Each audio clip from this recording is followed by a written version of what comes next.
आज मैं आपको बताने वाला हूँ 10 ऐसे महान क्रिकेटर्स के बारे में जो कभी भी क्रिकेटर नहीं बनना चाहते थे, लेकिन वो कैसे क्रिकेटर बने, आइए जानते इस वीडियो में। नंबर 10 पर आते हैं जसप्रीत बुमराह। क्या आपको ये बात पता है कि दुनिया भर के बल्लेबाजों की नींद उड़ाने वाले यॉर्कर किंग जसप्रीत बुमराह कभी भारत में रहना ही नहीं चाहते थे। जी हाँ, बचपन में बुमराह का बस एक ही सपना था, पढ़ाई पूरी करो, बोरिया बिस्तर बांधो और सीधे कनाडा निकल जाओ। उन्हें लगता था कि कनाडा जाकर सेटल होना बाएं हाथ का खेल हुआ और वहाँ आराम से ज़िंदगी बीतेगी। लेकिन कहते हैं ना कि इंसान जो सोचता है लेकिन वो होता नहीं, किस्मत का पासा कहीं और पलट जाता है। जब कनाडा जाने की कागजी कार्रवाई चल रही थी, तब उनकी माँ ने एक ऐसा दांव खेला जिसने उनकी पूरी कहानी ही बदल दी।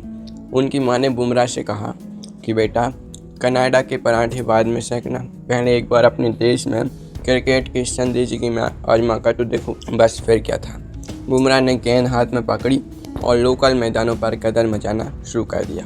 शुरुआत में उनके अजीबोगरीब बॉलिंग का एक्शन देखकर लोग बहुत हंसते थे, लेकिन जब वही गेंद 145 किलोमीटर बराबर की रफ्तार से सीधे स्टंप्स उखाड़ने लगी तो विरोधियों के तोते उड़ गए। गुजरात की घरेलू टीम से IPL और फिर सीधे भारतीय टीम तक का सफ़र उन्होंने इतनी तेज़ी से तय किया कि किसी को संभलने का मौका तक नहीं मिला। अगर उस दिन बुमराह की माँ ने उन्हें रोका ना होता तो आज टीम इंडिया का डेथ ओवरों का शहंशाह कनाडा में कहीं जॉब कर रहा होता। नंबर 9 पर आते हैं जोफ्रा आर्चर। बारबाडोस की सड़कों पर पैदा हुआ यह गेंदबाज आज इंग्लैंड की तरफ से 150 किलोमीटर प्रति घंटे की स्पीड से बिजलियां गिराता है। लेकिन क्या आप जानते हैं कि आर्चर बचपन में क्रिकेट का नाम भी नहीं सुनना चाहते थे। उनका असली प्यार था एथलेटिक्स और हाई जंप। वे ट्रैक पर हवा में उड़ते थे और आसमान छूने के सपने देखते थे। हाई जंप में वे इतने माहिर थे तो उनका करियर एकदम सेट दिख रहा था। लेकिन कहानी में असली ट्विस्ट तब आया जब किस्मत ने ऐसा अड़ंगा लगाया कि सब बदल गया। हाई जंप की प्रैक्टिस के दौरान उनकी पीठ में एक ऐसी खतरनाक चोट लग गई कि डॉक्टरों ने साफ कह दिया, बेटा अब हवा में उछलना बंद करो वरना रीढ़ की हड्डी के लेने के देने पड़ जाएंगे। यह खबर आर्चर के लिए किसी वज्रपात से कम नहीं थी। उनका सपना चकनाचूर हो गया, लेकिन आर्चर ने घुटने टेकने के बजाय अपनी पूरी ताकत तेज गेंदबाजी में झोंक दी। जिसे एथलेटिक बॉडी का इस्तेमाल वे कूदने के लिए करते थे, उसी का इस्तेमाल रनअप में करके वे ऐसी बाउंसर्स फेंकने लगे कि बल्लेबाजों के पसीने छूट गए। चोट ने उनका हाई जंप का सपना भले ही छीन लिया, पर क्रिकेट को एक खूंखार पेशा दे दिया। नंबर 8 पर आते हैं दोस्तों डेल स्टेन। दुनिया के बड़े से बड़े बल्लेबाज जिनकी खौफनाक गेंदों के आगे पानी मांगते थे, वही डेल स्टेन बचपन में क्रिकेट से कोसों दूर थे। साउथ अफ्रीका की वादियों में पले बड़े स्टेन को बस 2 ही चीज़ों का चस्का था, पहला स्केटबोर्डिंग और दूसरा नदियों तालाबों में छलांग लगाना। वे दिन भर अपनी स्केटबोर्ड लेकर सड़कों पर स्टंट दिखाते थे और दोस्तों के साथ जंगल में मज़े लेते थे। लेकिन उनके 11वें जन्मदिन पर एक ऐसी घटना घटी जिसने उनकी पूरी ज़िंदगी का नक्शा बदल के रख दी। उनके परिवार ने उन्हें गिफ्ट में एक सस्ता सा क्रिकेट बैट दिया।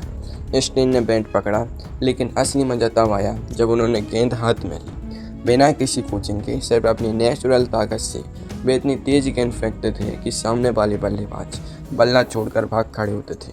लोकल कोचों की नज़र जब इस लड़के पर पड़ी तो उनकी बाँछें खिल गई। उन्होंने स्टेन को तराशा और स्टेन गन में तब्दील कर दिया। जो लड़का कल तक तालाबों के गोते लगा रहा था, वो बाद में दुनिया भर के बल्लेबाजों के छक्के छुड़ाने लगा। नंबर 7 पर आते हैं संजू सैमसन। संजू सैमसन जब भी क्रीज पर आते हैं तो छक्कों की ऐसी बारिश करते हैं कि दर्शक झूम उठते हैं।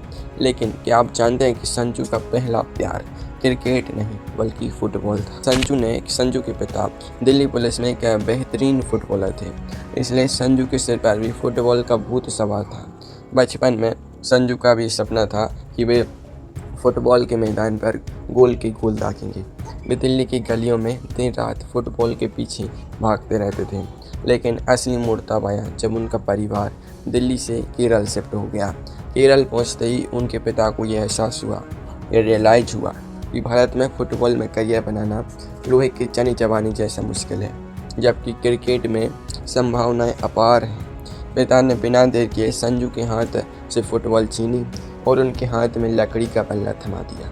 संजू शुरुआत में उदास हुए, लेकिन जब उन्होंने पहली बार गेंद को सीमा रेखा के बाहर पहुंचाया तो उन्हें समझ आ गया कि उनकी असली मंजिल तो यही है।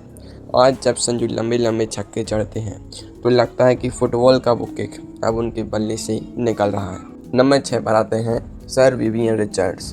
क्रिकेट इतिहास के सबसे दबंग और निडर बल्लेबाज सर विवियन रिचर्ड्स का नाम सुनते ही तेज गेंदबाजों की हवा टाइट हो जाती थी। बिना हेलमेट पहने मुंह में चिंगम गम चबाते हुए जब वे क्रीज पर उतरते थे तो गेंदबाजों की रूह कांप जाती थी। लेकिन क्या आप जानते हैं कि यह बब्बर शेर कभी क्रिकेट का नहीं बल्कि ये भी फुटबॉल के ही दीवाने थे। विवियन रिचर्ड्स फुटबॉल में इतने ज़बरदस्त खिलाड़ी थे कि 1974 के फीफा वर्ल्ड कप क्वालिफायर में एंटीगुआ की राष्ट्रीय फुटबॉल टीम के लिए आधिकारिक मैच भी खेल चुके थे। जी हाँ, वे कोई गली मोहल्ले के फुटबॉलर नहीं बल्कि इंटरनेशनल फुटबॉलर थे।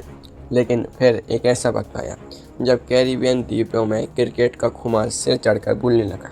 रिचर्ड्स को लगा कि फुटबॉल में वे एंटीगुआ तक सीमित रह जाएंगे, लेकिन क्रिकेट उन्हें पूरी दुनिया पर राज करने का मौका दे सकता है। उन्होंने फुटबॉल के बूट उतारे और क्रिकेट के स्पाइक्स पहन लिए। इसके बाद उन्होंने बिना हेलमेट के दुनिया भर के गेंदबाजों के दांत खट्टे किए और क्रिकेट के बन गए असली किंग। नंबर 5 पर आते हैं रविंद्र जडेजा। सर जडेजा अपनी कातिलाना फील्डिंग, सटीक स्पिन गेंदबाजी और तलवारबाजी वाले जश्न के लिए ये मशहूर हैं। लेकिन आपको यह जानकर दोस्तों हैरानी होगी कि जडेजा कभी क्रिकेटर बनने की रेस में थे ही नहीं।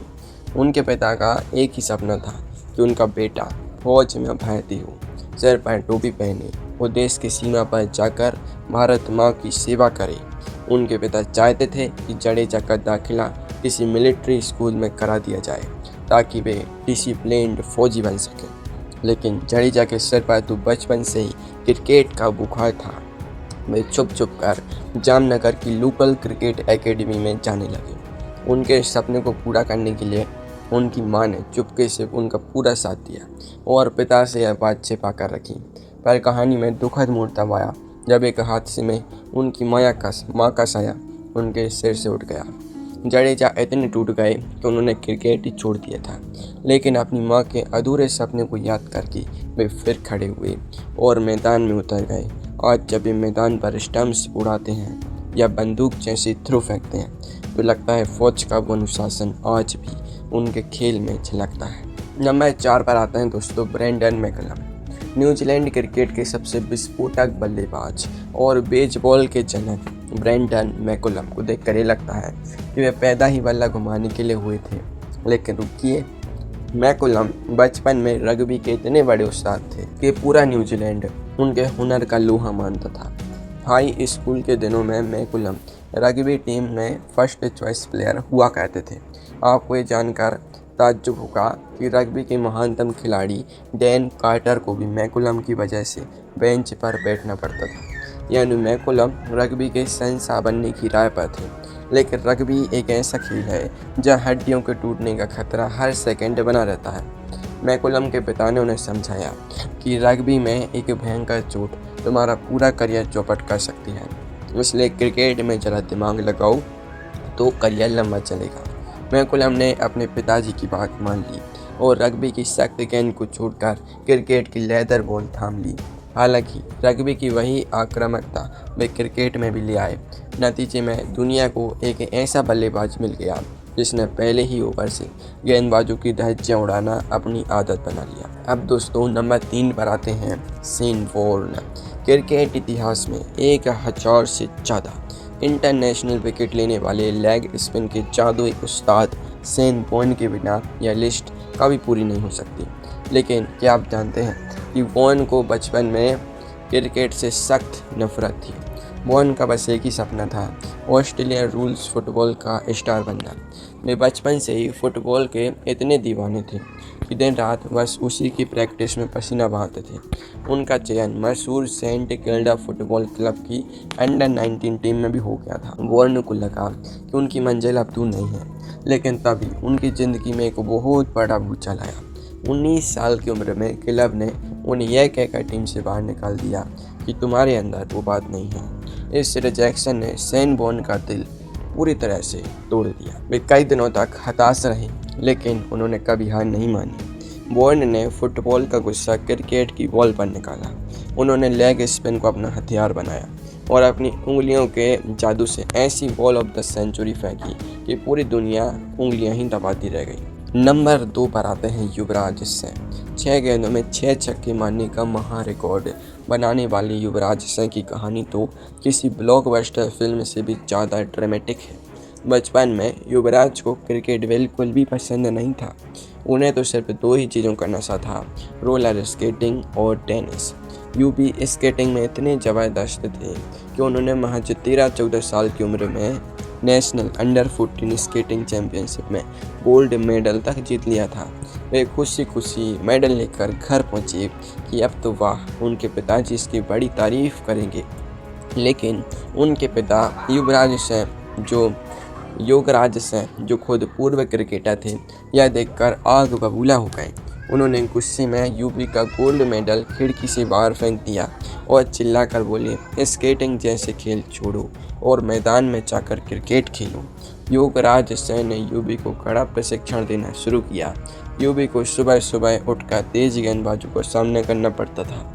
यूपी रोते थे, तड़पते थे, लेकिन पिता का डर ऐसा था कि बैट छोड़ने की हिम्मत नहीं कर पाते थे। बाद में यही नफरत प्यार में बदल गई और युवराज सिंह भारत के सबसे बड़े मैच विनर बनकर उभरे। उन्होंने 2011 वर्ल्ड कप में अपनी जान की बाजी लगाकर भारत को वर्ल्ड चैंपियन बनाया। नंबर 1 पर आते हैं दोस्तों महेंद्र सिंह धोनी। और अब नंबर 1 पर आते हैं भारत के सबसे सफल कप्तान कैप्टन कूल यानी महेंद्र सिंह धोनी। क्या आप सोच सकते हैं कि जिस इंसान ने भारत को T20 वर्ल्ड कप, 50 ओवर का वर्ल्ड कप और 3 ICC ट्रॉफी दिलाई, वो कभी क्रिकेटर बनना ही नहीं चाहता था। जी हाँ, रांची के जवाहर विद्या मंदिर स्कूल में पढ़ने वाले धोनी का असली प्यार था फुटबॉल। धोनी अपनी स्कूल टीम में एक शानदार गोलकीपर थे। वे गोल पोस्ट के आगे ऐसी दीवार बनकर खड़े होते थे कि विरोधी स्ट्राइकर उनके आगे घुटने टेक देते थे। लेकिन धोनी की किस्मत पलटने वाली घड़ी तब आई जब उनके स्कूल के स्पोर्ट्स टीचर, जिनका नाम था केशव बनर्जी, उनकी नज़र पड़ी धोनी की गोलकीपिंग पर। टीचर ने देखा कि धोनी की आंखों का फोकस और डाइव मारने की टाइमिंग बड़ी कमाल की है। उन्होंने धोनी को बुलाया और कहा, बेटा, फुटबॉल के गोल पोस्ट को छोड़ो और क्रिकेट के स्टंप्स के पीछे दस्ताने पहनकर खड़े हो जाओ। धोनी ने पहले तो थोड़ा संकोच किया, लेकिन टीचर के कहने पर उन्होंने क्रिकेट पिच पर कदम रखा। वहां से जो विकेट कीपिंग और कप्तानी का दौर शुरू हुआ, उसने भारतीय क्रिकेट का चेहरा ही बदल दिया। धोनी की वही गोलकीपिंग वाली बिजली जैसी फुर्ती आगे चलकर उनकी मशहूर स्टंपिंग की पहचान बन गई।